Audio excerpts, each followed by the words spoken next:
Pronto, galera, continuando aqui a nossa videoaula sobre regulamento disciplinar. Vamos pegar de volta aqui na mesma pegada aqui nossa videoaula, certo? Falar das punições disciplinares, ok? Então, vamos lá continuar. A gente falou aí da advertência, repreensão, detenção, prisão em separado, licenciamento, exclusão, abertura da disciplina. Tem alunos meus que falam assim, pessoal, é a RDPL, a RDPL. Eu decoro a RDPL? Não sei, se você achar melhor, né? Eu prefiro decorar a palavra toda. Por quê? Porque é bem simples isso aqui, né? É bem simples isso aqui. Quando você decora a palavra toda, não há maiores dificuldades aí, porque às vezes você decora só uma parte inicial e não sabe mais a ordem, não sabe o que é cada uma delas e etc. Então, nesse sentido, como são poucas, né, são poucas formas aí de punições, não são muitas punições, dá para tudo fazer uma forcinha e colocar na mente aí a palavra toda, ok? Cada um tem um jeito de estudar. Primeiro, pessoal, vou falar da advertência para vocês. A advertência, forma mais branda de punir, consiste numa admoestação feita verbalmente, né, para o cidadão que leva essa punição. A advertência, pessoal, ela pode ser particular ou ostensivamente, certo? O que é particular ostensivamente? Particular só você e o cara que está te dando racha, ou ostensivamente no meio de todo mundo, na frente de todo mundo. Ok? Repreensão. O que é repreensão? Repreensão, galera, é o seguinte: a punição que, publicada em boletim, não priva o punido da liberdade. Então, as duas primeiras têm uma coisa bem específica, tem algo bem em comum, que é não priva o punido da liberdade. O punido fica livre, não fica preso. Ok? Detenção, prisão em separado. A diferença, pessoal, primeiro, detenção e prisão, as penas de detenção e prisão não podem ultrapassar de 30 dias.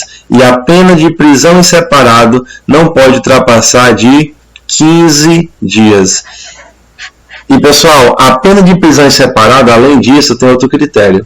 Ela não pode exceder a metade da punição imposta. Digamos que a punição imposta tenha sido prisão 20 dias. A prisão em separado, um agravamento da prisão para a prisão em separado. A prisão em separado não pode exceder, no caso aí, a 10. Porque no caso prático, metade de 20 é 10.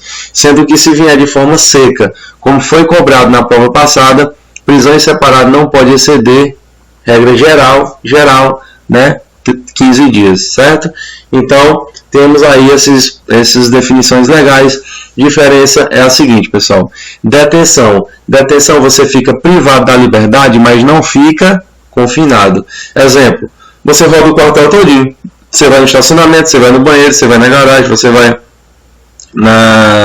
no refeitório, você vai em todos, você roda o quartel todo, mas você não pode sair da OPM, da Organização Policial Militar, né? Exemplo aí do quartel, certo? Você fica lá dentro, tal, não pode sair, porque é detenção, te priva da liberdade, mas você não está confinado, diferentemente de prisão, que prisão você fica confinado, e aí nós vamos ver quais os locais de prisão, certo?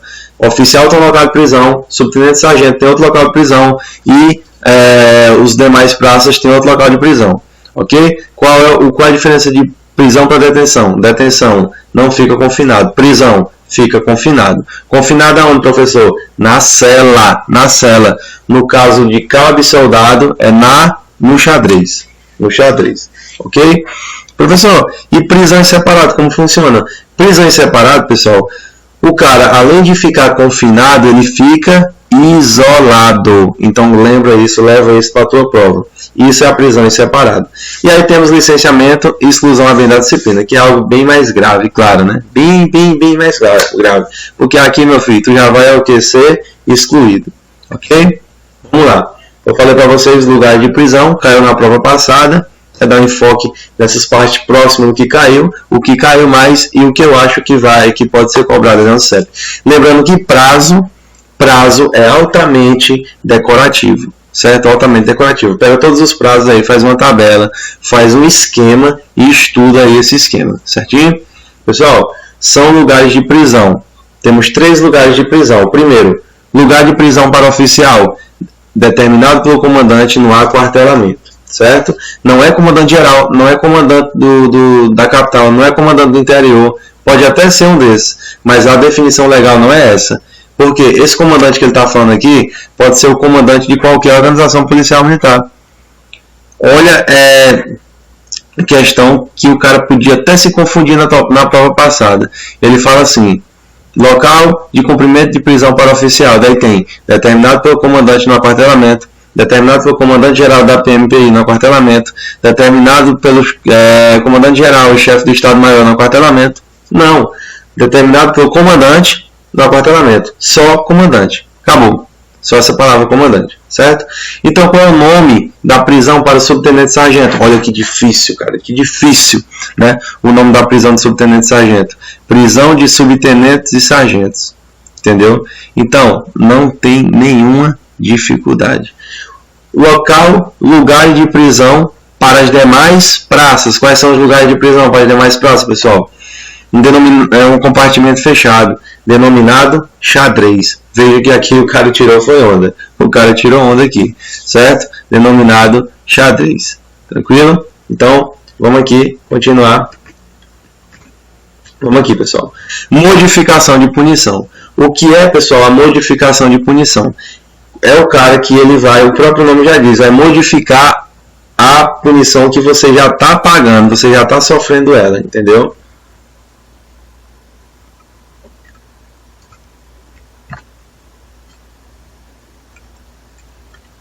Beleza. Então, modificação de punição. Pessoal, primeiro, saber quem pode modificar a punição. Quem pode modificar a punição? Ou a autoridade que aplicou a punição, ou outra superior, e não só superior, superior e competente, né? O que aqui faltou falar para vocês da parte inicial. Veja bem. Como aqui é um resumão, né? Mas eu também vou abranger essa parte que é muito importante. Veja bem, pessoal. Quem pode aplicar a punição em outra pessoa? Quem é que pode? Todo mundo pode?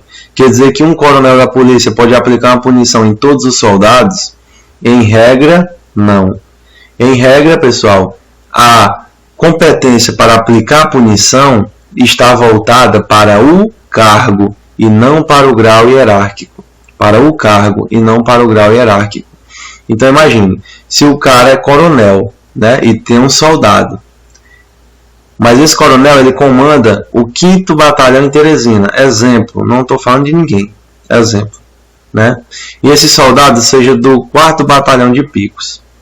Esse coronel, em regra, ele comanda o 5º Batalhão. Ele não pode chegar e punir um soldado do 4º. Por quê? Porque o soldado do 4º Batalhão tem o seu comandante. Ok? Então a regra é essa. Quem pode punir, quem pode modificar a punição, quem é, pessoal? Ou a autoridade que aplicou a punição, ou outra superior, e não basta ser superior, e competente. Ok? Então, não está vinculado com o cargo, e sim com o grau, não está vinculado com o grau hierárquico, perdão, e sim com o cargo de comandante, certo? Tem que haver uma ascendência funcional aí em relação aos sujeitos. Vamos lá. Quais são as modificações? Questão de prova, da prova passada, né? Primeiro, anulação. Segundo, relevação. Terceiro, atenuação. Quarto, agravação. Pessoal, quando anula, quando é que é anulável ou anulado aí uma aplicação de punição? É o seguinte, galera. Quando você vê que aquela aplicação daquela punição foi uma aplicação ilegal, né, ou por meios ilegais, ou de forma injusta. Então, se tiver alguma coisa errada na aplicação da punição, ela vai ser o que, pessoal? Anulada. Anulada é uma modificação da punição. Então é a mesma coisa de pegar o papel e rasgar. Exemplo, pegou 20 dias de detenção. Teve anulação, teve a modificação da aplicação de punição, o cara vai ser como se nunca tivesse pagado nada, nunca tivesse tido nenhuma punição. Vai rasgar tudo, ok? Apagar tudo da ficha disciplinar aí do policial militar que foi punido disciplinarmente, ok? O que mais, pessoal? Relevação. Exemplo, o próprio nome já diz, vai relevar determinada conduta do agente. Exemplo, o cara pega 20 dias aí de detenção. Ok, 20 dias de detenção. Primeira hipótese, independentemente do tempo de cumprimento de punição, a autoridade competente poderá suspender porque achou que as medidas já se tornaram necessárias, ou seja, que aquela punição que ele deu 20 dias de detenção não precisava 20, só precisava 10, só precisava 5. Por quê? Porque já foram atingidos os objetivos necessários. Então o cara aplica 20 dias de detenção, mas a autoridade competente olha para ele e fala: cara, eu apliquei 20 dias, mas eu acho que 5 dias já estava bom. Né? Então, se ele modificar essa punição que ele já ora havia aplicado, vai haver o que, pessoal? Modificação de punição na modalidade relevação. Vai relevar esse fato aí de maneira ampla, de maneira estrita em relação ao fato, mas de maneira ampla aí em relação a essa conduta, certo? Então vamos lá, pessoal. Anulação, relevação, já vimos aí. Temos agora o conceito de atenuação e agravação. A atenuação vai diminuir a aplicação da punição e a agravação aumentar. Se você é um aluno bisurado, desenrolado, você estudou a lei, né? Você estudou a lei, você sabe e lembra que no regulamento disciplinar de forma errada foi o conceito de atenuação igual ao conceito de agravação, ok? Não cabe a você se desesperar, não. Não se desespere. Certo? Isso aí da forma que está na lei não pode ser cobrado em prova porque com certeza gera recurso. Ok? O que importa é você saber de cada caso de modificação de punição. Certo? Então, vamos falar agora, pessoal, um pouco de comportamento. Quais são os comportamentos dos policiais militares, hein? Quais são os comportamentos dos policiais militares? Bem, galera, para início de conversa, eu vou falar para vocês que quando o policial militar ele pisa, dá o primeiro passo na instituição como policial militar, ele entra no comportamento bom. Então, praça, assim que você ingressa na graduação de praça, você ingressa no comportamento bom. Bom, lembra, tu entra no meio. Tem 5 tipos de comportamento, tu entra no meio, no comportamento bom. Quais são os comportamentos, professor? Primeiro, excepcional, depois ótimo, depois bom, depois insuficiente e o último, mal. Excepcional, quando o cara passa mais de 8 anos de serviço sem nenhuma punição, esse cara é fera, né? Esse cara é fera. Então, vai para excepcional. Ótimo, quando no período de 4 anos de efetivo serviço tenha sido punido com até uma detenção, certo? Então, ele vai ser classificado o comportamento como ótimo. Bom, quando no período de 2 anos de efetivo serviço tenha sido punido com até 2 prisões. Insuficiente, quando no período de 1 ano de efetivo serviço tenha sido punido com até 2 prisões, então só muda o ano, né, de 2 para 1. Mal, quando no período de 1 ano de efetivo serviço tenha sido punido com mais de 2 prisões. Então, altamente decorativo aí esses fatores, ok? De bom, insuficiente e mal, pessoal, você só muda, primeiro, você só muda aqui a parte de anos, né, troca de 2 para 1. E aqui você não muda mais um ano, você só muda de até para mais, certo? Então, quando você pega técnica de desenvolver técnica para resolver questões, fica muito mais fácil a tua vida. Muito mais fácil a tua vida. Assim como essa técnica que eu acabei de passar para vocês. Certo? De pegar uma lógica, uma sequência lógica aí e tratar isso como se fosse meio que uma matemática. Mas eu sou péssimo ou péssimo em matemática, pois procura ficar bom. Certo? Porque se você quiser ficar fera em matemática, você consegue. É só botar na tua cabeça que tu consegue, que realmente você vai conseguir. Certo? Pessoal, a apresentação de recursos. Quais são os recursos que podem ser apresentados? O recurso, pessoal, vamos lá. Interpor recurso disciplinar é o direito concedido ao policial militar que se julgue ou julgue subordinado a seu prejudicado, ofendido ou injustiçado por superior hierárquico na esfera disciplinar. Certo? Então vamos lá. São recursos disciplinares. Quais são recursos disciplinares? Primeiro, pedido de reconsideração de ato. Você pode ver que o pedido de reconsideração de ato no teu vídeo aí, ele está vermelho e azul. Por quê? Porque tanto o policial militar que se julga injustiçado, quanto o cara que julga subordinado ser injustiçado, ele pode pedir a reconsideração de ato. Como é essa reconsideração de ato, professor? Simples, cara. Muito simples, meu velho. Ele vai pedir a quem aplicou a punição, a ele, que reconsidere seu ato. Então, ele entrega para a autoridade imediato, superior imediato dele, para que o superior imediato aí tome as providências e faça com que chegue naquela autoridade que te aplicou a punição disciplinar, certo? Quem pode pedir uma reconsideração de ato? Tanto tu quanto a quem você é subordinado. Se o cara a quem você é subordinado julga você injustiçado, ofendido ou prejudicado, então ele pode entrar. Então essa é a primeira hipótese que você tem que entender. Pedido de reconsideração de ato você pede a quem aplicou a punição. Ou você, ou ao quem você está subordinado, aí vai pedir para te proteger, né? Tanto um como o outro pode pedir reconsideração de ato à autoridade a quem aplicou a punição. Depois, galera, a gente tem a queixa. Quando eu botei a queixa sem o vermelho, só azul e branco, você já lembra que só quem pode entrar com esse recurso de queixa é o policial militar que se julga injustiçado. Então, o que levou a lapada, o que levou à punição, o que vai levar à punição, o que vai sofrer a sanção, certo? A queixa ela só é cabível após o pedido de reconsideração de ato ter sido julgado. Julgado, entre aspas, ter sido solucionado, ou seja, ter sido publicado, certo? E nós temos aí depois a representação. Representação ela só está de vermelho, então é só o cara que julga subordinado seu estar prejudicado, ofendido ou injustiçado. Ok? O próprio nome já diz. Quem entra com essa queixa, representação, não é você que sofreu a punição. Certo? Quem é, pessoal? É o cara a quem você está subordinado e esse cara tem que pensar, né, tem que achar que você está sendo vítima, prejudicado, ofendido ou injustiçado. Então vamos lá. Como se fosse assim, pessoal. Imagina que na tua casa tem teu pai e tua mãe. Aí quem manda na tua casa é teu pai. Quem manda na tua casa é teu pai. Imagine esse exemplo prático. Né? Esse exemplo prático você entenda a questão. Ah, não vai depois ficar com raiva. Ah, Giovanni falou isso ou aquilo. Não. Só um exemplo. Tu pedia para tua mãe para sair, não pedia? Pronto, pedia. Mãe, deixa eu ir para tal festa? Ok. Ela falava, não, filho, você não vai ficar preso dentro do quarto, não vai para a festa. Aí você, o que é que você fazia? Você ia falar para tua mãe, não ia? Ia pedir que ela reconsiderasse seu ato. Dizer, mãe, por favor, reconsidere seu ato, né? Deixa eu ir lá para a festa que eu quero ir, reconsidere seu ato. Ok. Tua mãe fala assim, não reconsidero. Você não vai para a festa e pronto. E aí, tu recorre a quem agora?